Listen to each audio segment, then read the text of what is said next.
China is, of course, the rising sun in the world, and it is rising in the East, and rising at a particularly early hour. To come on our show this evening is JingJing, the famous Chinese broadcaster and journalist, and a big favorite, I can assure you, JingJing, with the mother of all talk shows viewers. Thanks for not just being here, but looking so fabulous at this early hour. Tell us, I made the point earlier that you'd think with everything that's going on in Eastern Europe that they'd be laying off China at least for a while. But that isn't so. Tell us. First, thank you for your wonderful introduction about me, George. Always so happy to be here. So yeah, like China looks like we had a joke. Like China is like the United States like a jealous ex. When when he look at different parts of the world having a relationship with China, they feel so jealous, and apparently China is always on their mind. They attack China on almost on every issue, but most recently we know is the on COVID, China lifting COVID restrictions. It's on almost all major Western mainstream media. It's so hilarious. So I've recently recovered from COVID and back to work very well. And but the thing is, when I look at all these headlines on this Western mainstream media, it really give me headache. The headache is much worse than COVID. For example, what we are seeing now is once again the flip-flop of tactics of this several Western mainstream media attacking China. They went from those who were crazily attacking China's strict COVID policies and lockdowns, and now suddenly pretending they care about how Chinese people will be affected by the COVID after China eased the restrictions. So, and they went from... I was just writing about this today. When China had the strictest lockdown and anti-COVID measures, they were denounced as tyrannical, authoritarian, accused of breaking people in their houses and so on. Now that China has lifted most of its COVID restrictions, having secured a COVID outcome better than any country in the whole world, China is being attacked for recklessly lifting the very COVID restrictions that were denounced in the first place. Exactly. I was like, make up your mind, you people. Like you went from, your draconian COVID policies is damaging people's living standards. And now they're like, you're just going to let the COVID rip? It's like, what do you want? The thing is, the way they attack China may has a U-turn, but what didn't change is their consistent, continuous anti-China tactic.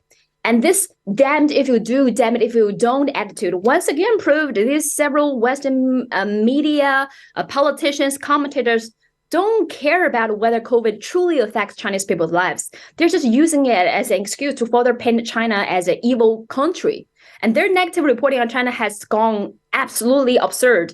I can give you an example. The recent opinion piece published by Wall Street Journal, the headline is, COVID is China's prize for rejoining humanity. Rejoining humanity. Since when were we not part of humanity? They basically kicked us out of humanity because we took strict COVID measures to protect our people. And such a racist headline towards Chinese people, I don't know who greenlighted that at the Wall Street Journal, but this kind of racist headlines targeting Chinese people are not rare. I think this kind of racist terms referring to any race in the world cannot be tolerated, but it's suddenly okay when it's describing Chinese people as the evil force.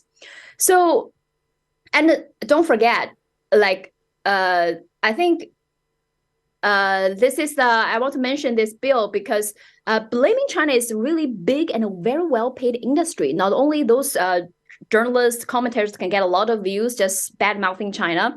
And in 2021, the United States Senate of the United States passed a bill called Counter Chinese Influence Act, and that bill authorized a countering Chinese influence fund, which allocates $300 million for each fiscal year from 2022 to 2026 to counter the malign influence of the Chinese Communist Party globally.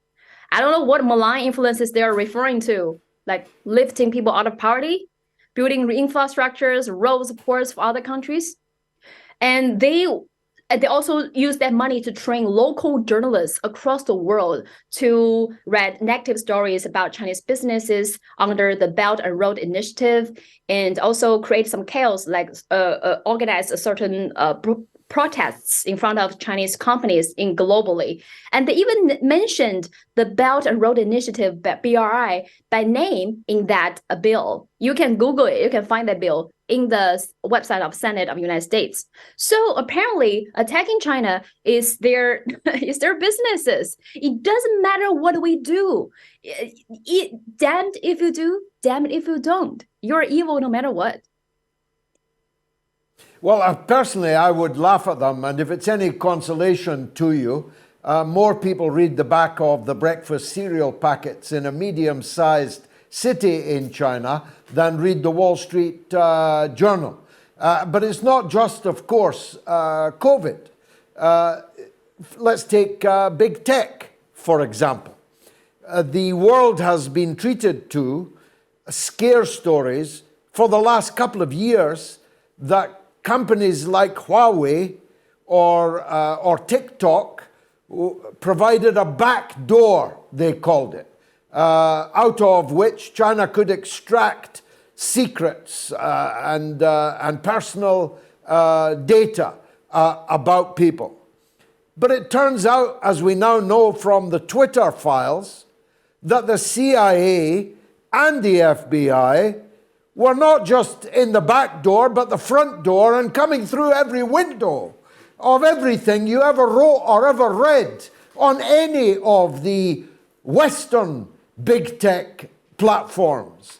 It takes your breath away, this level of hypocrisy.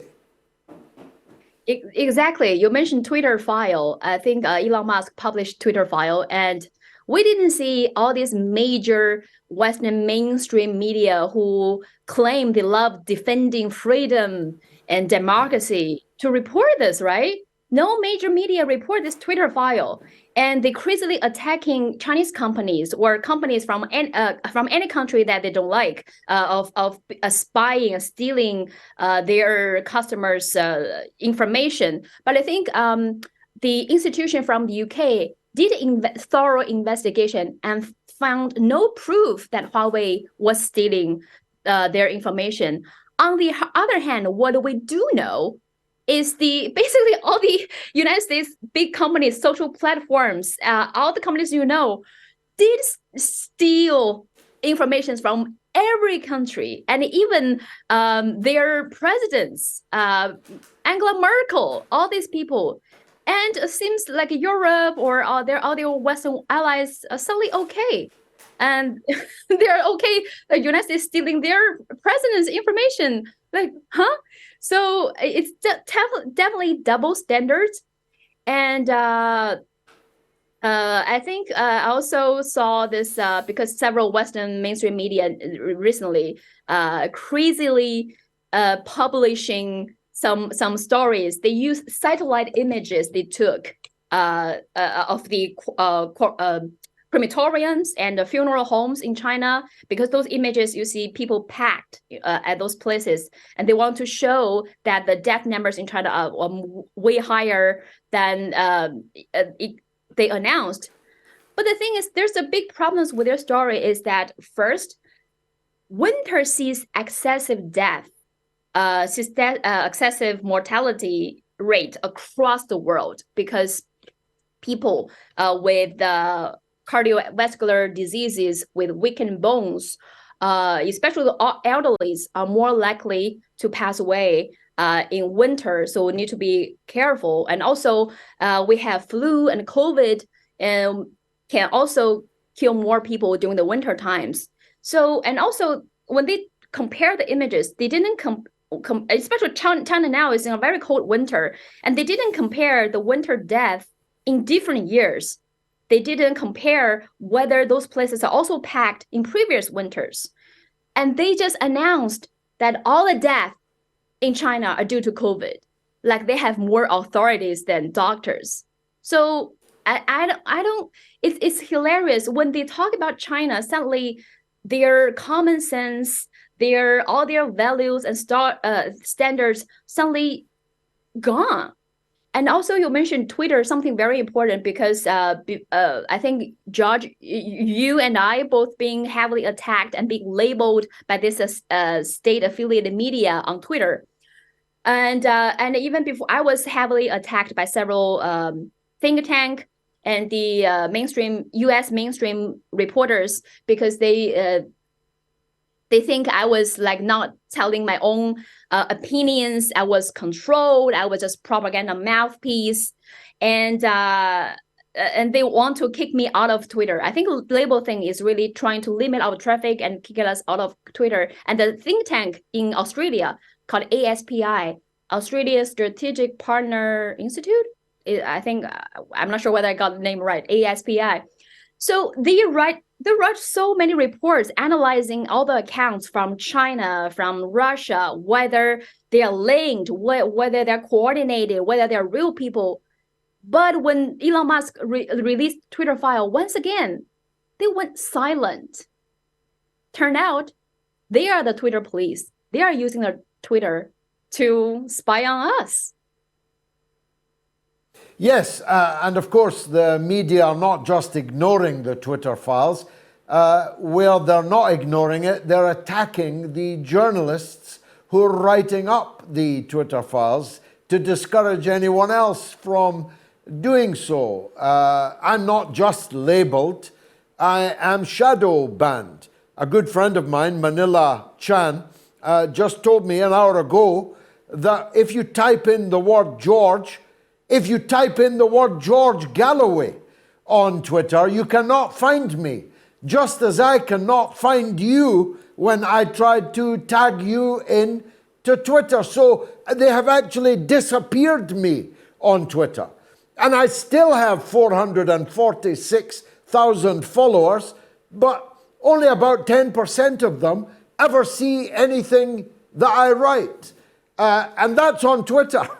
That's on Elon Musk's Twitter, which is why I'm in court, which is why this mother of all talk shows is important.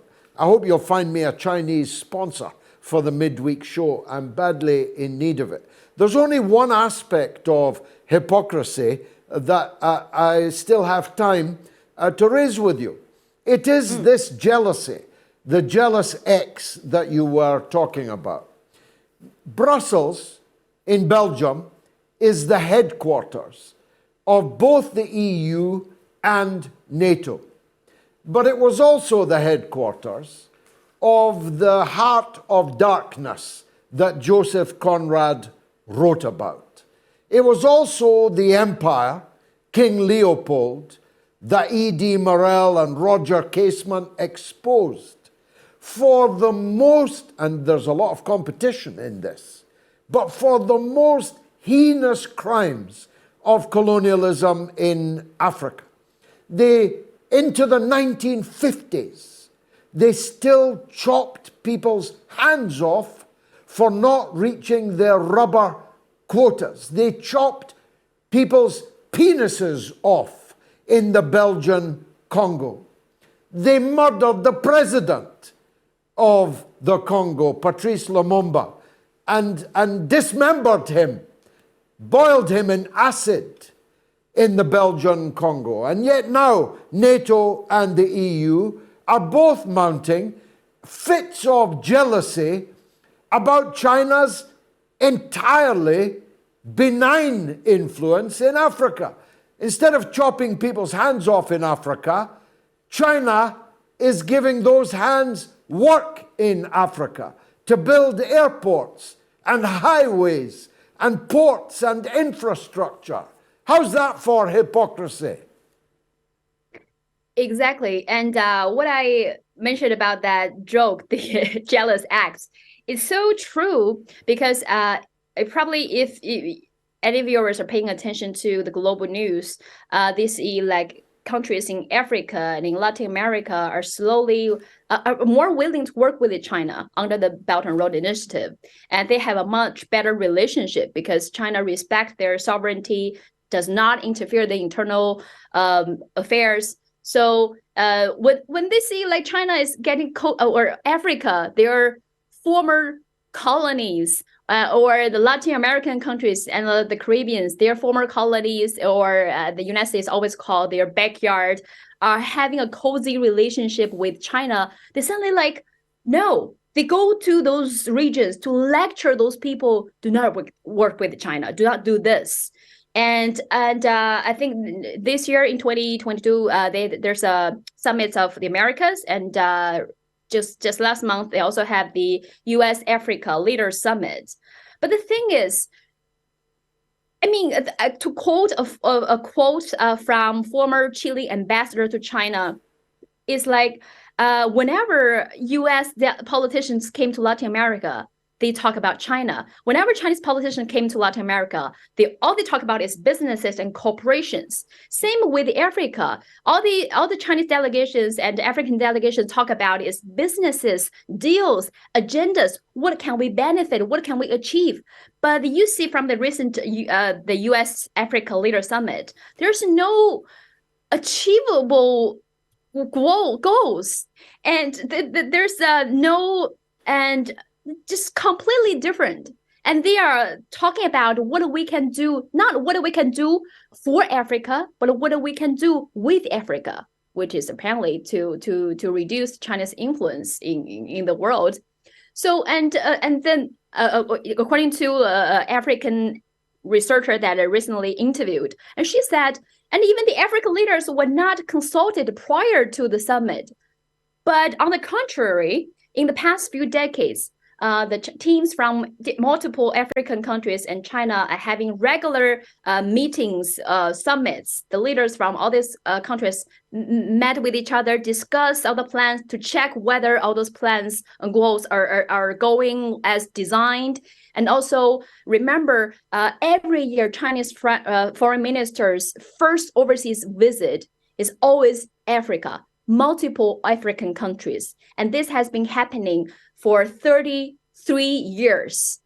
So this is the respects that many countries in the global south felt they have never been given, never felt like the global north given them. But China have been working with them and giving them this respect for decades. So I think instead of trying to badmouth China with their counter-China influence fund, to lecture those people, do not work with China, maybe those people should reflect what they did wrong. Why those people, if there's any debt trap, why those countries are still willing to choose debt trap than choosing you? And like you said, George, like even though we are all shadow banned by Twitter, but still we got lots of followers. So instead of attacking us, those journalists with Western mainstream media, they should think why people don't trust them anymore. Why, even though with this label, even though they write so many hit pieces towards us, there are still lots of people following us, want to hear us. They still think our voices are more true. And so why? They should reflect themselves rather than attacking us. It's like keeping your enemies down, but rather than keeping themselves strong. Well said, and a very good morning to you. Thank you for joining us, as always, Li JingJing, the celebrated Chinese television and journalistic presenter and analyst.